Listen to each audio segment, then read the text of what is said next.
Well, Illinois will elect a senator not just for 6 years, but for 60 days.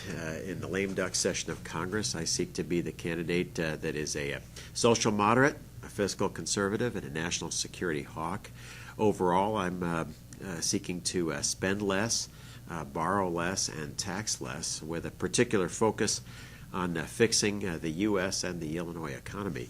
I have a graph here which kind of summarizes the deficit picture of the United States right now.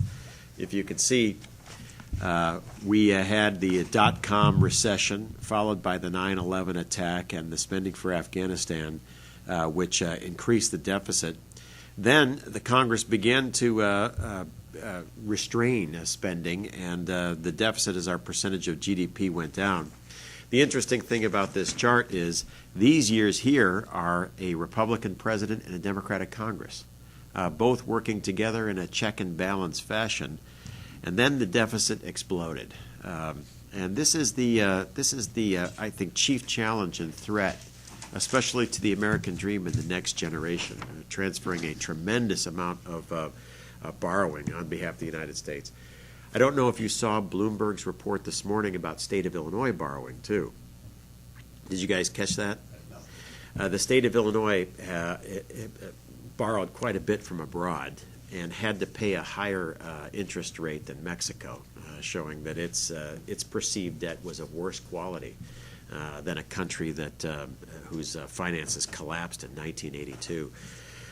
In my voting in Congress, for example, this is my last year's votes in Congress. This is a chart showing all 435 members of Congress and their presidential support.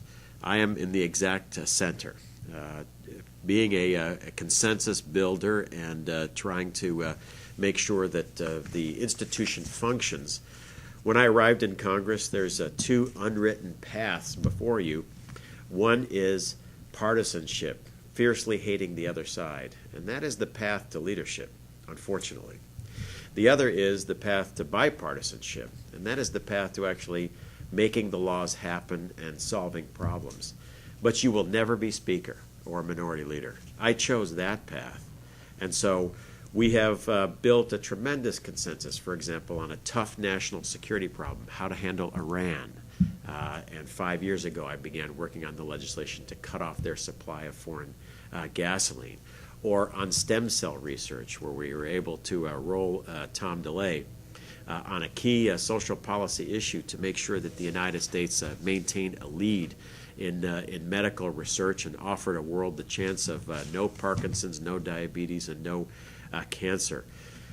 I'm particularly concerned about the economy right now, that we have a tremendous amount of borrowing going on. I was the first member of Congress in Commissioner Van Zant's memory to ever visit the Bureau of Public Debt, to actually talk to the person who actually borrowed money on behalf of the United States. And it's a daunting prospect. He told me that between old debt and new, we have to borrow roughly $160 billion a week to keep the Treasury from running out of money. And I would hope that we would adopt a more fiscally responsible path. I could go on and on about a number of budget cuts we should make, in which the Defense Department should not be exempt. For example, I support only one engine for the F-35. I support closing down Joint Forces Command.